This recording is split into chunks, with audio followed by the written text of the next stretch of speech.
강남구청 인근에 삼성동 아파트 하나를 가지고 있습니다. 이 아파트를 매도하고 재건축 아파트로 매수 계획을 세우고 있는데 여기서 이 재건축 아파트를 지금 바로 매수할지 아니면 2, 3년 정도 임대로 전세나 월세 거주한 후에 그때 매수할지 궁금합니다라는 질문을 주셨어요. 어쨌든 지금 이 강남권에서 재건축 아파트로 갈아타겠다라는 마음은 갖고 계신 것 같은데 그 시기에 대해서 좀 궁금하신 것 같아요. 어떻게 보세요, 대표님? 그렇죠. 이 질문은 그런 겁니다. 아파트 매도를 하겠다. 그리고 재건축을 가는 거는 어떻게 생각하느냐. 이 말은 내가 가지고 있는 현재의 아파트는 얘는 이제 미래 가치가 별로 없어. 얘는 가지고 있어 봐야 재건축이 되기에는 사업성도 별로 안 나오고 큰 의미가 없어 라고 느끼는 분인 것 같아요. 그렇겠죠, 당연히. 그러니까 다른 쪽에 재건축을 가면 새집이 되면서 그 과정에서 얼마든지 가격이 많이 올라가서 나는 더 많은 이 아파트를 가진 것보다는 이익을 더 많이 얻을 거야 라는 생각을 가지고 있다 보니 이런 질문을 하는 게 되는 거죠. 그 생각이 무조건 틀렸다 이렇게 얘기할 수는 없어요. 그러나 무조건 맞다라고 얘기할 수는 없는 것이에요. 왜 그러냐면은 이런 재건축 아파트에 대해서 우리가 꼭 봐야 되는 것이 재건축이라는 것은 우리가 정비 사업을 해야 되잖아요. 재건축이라는 정비 사업의 전제 조건이 뭐냐면은 이게 들어가는 비용이에요. 그 사업에. 그리고 나오는 수익이 있단 말이에요. 이 수익과 비용이 동일시 해야 되는데 이 수익이 크면 클수록 이익이 더 커지는 거거든요. 그런데 이 비용 중에는 금융비용이라는 게 들어가고 건축비라는 것도 들어가고 뭐 토지대도 들어가고 여러 가지 비용이 들어간단 말이에요. 그리고 분양하는 수익은 조합원에게 분양했었을 때 일반에게 분양했을 때 이 분양 금액이 수익이거든요.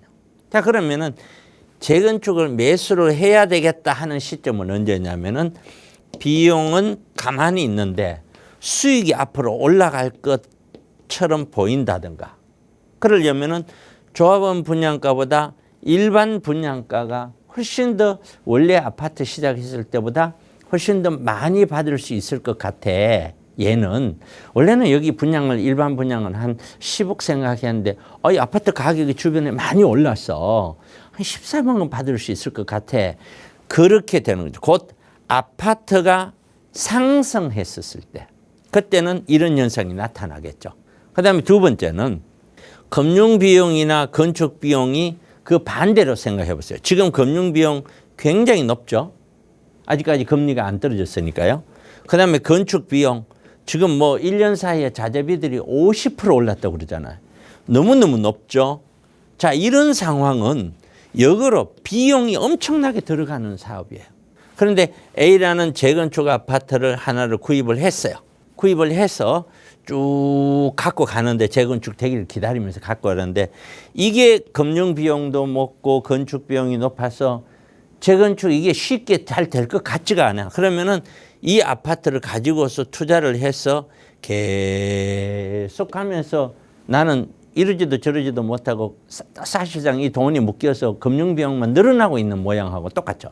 그래서 결국에는 이런 정비사업도 아파트 시장이 불이 붙어서 가격이 막 올라가는 시장에서는 재개발도 재건축도 사업이 잘 되게끔 돼 있는 거예요. 어디든지. 왜? 일반 분양가라든가 이 수입이 높을 것이 기대가 되니까. 그런데 이것이 정체되거나 떨어지거나 또는 이런 금융비용이라든가 건축비용 같은 비용이 늘어나는 시기는요. 절대 이거는 많은 이익을 가져갈 수가 없는 거예요. 절대로 이익을 가져갈 수가 없어요. 그래서 지금 서울 시내에서는 재개발구역, 재건축구역, 용적률 올려주겠다, 상업지역도 뭐 옆에 있는 3종도 상업지역으로 만들어주겠다, 뭐 하겠다, 막 풀죠. 왜 막 풀까요?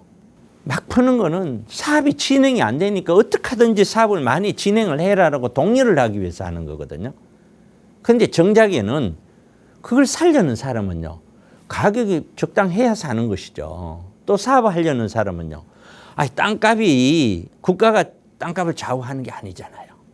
토지 가격이 지금 가격 비싼데 이 비싼 가격에 공사비 많이 들여서 거기다가 주택이나 오피스텔을 지어가지고 공급을 하려고 하니 분양가가 높을 수밖에 없고 높은 분양가는 내놔봐야 팔린다는 보장도 못하는 거예요. 팔리지 않는데 누가 그걸 공급하려고 하겠습니까? 건설 회사들이 죽을 맛인데도 공급을 못하는 거예요. 왜? 잘못 들어갔다는 적자거든요.